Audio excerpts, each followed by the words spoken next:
Alright, now welcome back to the channel, YouTube. How's it going there? We got a bunch of wood I gotta get split. I bucked it up in the last video, and we're just gonna be splitting today. It's a lot of walnut and some maple. I think that's pretty much it is. It's walnut and maple. There's a lot of walnut in there today, but that's pretty good wood. It burns fast for some firewood, so we'll go ahead and get that split up now, and it'll be ready to go in December or January, no problem. So that's what we're up to today. Stick with me and we'll get the splitter fired up and get going on this stuff.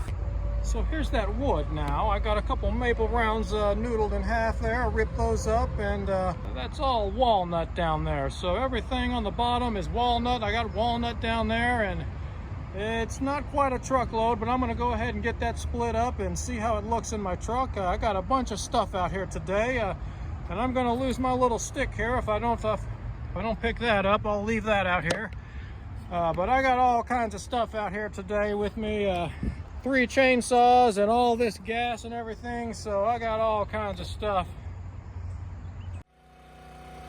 Okay, now we're gonna split that wood, and it's all some good firewood, and I have a lot of walnut wood in here, but I just happened to grab the maple rounds first during this little splitting session that I recorded. So once I get through with this maple, we're gonna move on to the walnut now, and I do want to mention that when I split walnut wood, I like to leave a little bit of that dark color in the middle.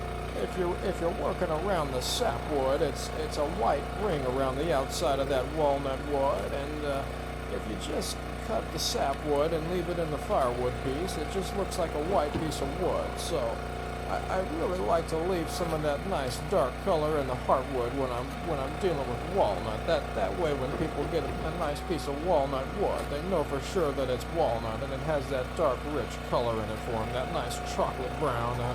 It's just a beautiful wood.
Okay, YouTube, thanks for watching. I'm going to go ahead and get splitting the rest of this stuff. You've seen the splitting before. It's pretty normal stuff here. If I run into anything unusual, I'll show you, as usual. So, stay tuned, and I'll check back in when I'm done. I may have to do some more bucking up some logs, and I may film that. So, there's more action to come, but I'm going to go ahead and finish splitting this stuff up and quit using all my batteries here now. And I'll check in with you guys here shortly. Now, we got that wood all bucked up and split up, and I got a pretty nice load. Now, I did stop a little bit early because today I put my saw in here and I had all of this gas, so those gas cans, they leak all over the damn place, so I don't want them in my truck. This one here is a new gas can, and I really like it. It's good for filling chainsaws. You can control it good, the flow. But these other ones here, they don't have any safety in them or anything. They'll just bleed stuff all over the place. So I don't want that in my truck. So I left a little space there today, but as you can see, it's a pretty good load. I mean, that's over a rick of firewood, and it's a lot of good walnut and maple. So I'm just gonna go with that today. It's gonna be 95 degrees here real soon. I'm gonna go ahead and get the heck out of the sun, you know what I mean? I got my work done early here, and now there is still some wood up here. There's plenty more wood to buck up. I mean, that's a nice maple log right there. I mean, there's all kinds of nice wood. So more for next time, not a problem. I may have got all the walnut, but there's a lot of maple and ash, maybe a little bit of locust. Mostly it's a maple and ash in there that's left, and a piece of box elder or two. So thanks for watching today now, and don't forget to like and subscribe, please, to the channel. Watch the videos if you subscribe, and I'll see you guys next time.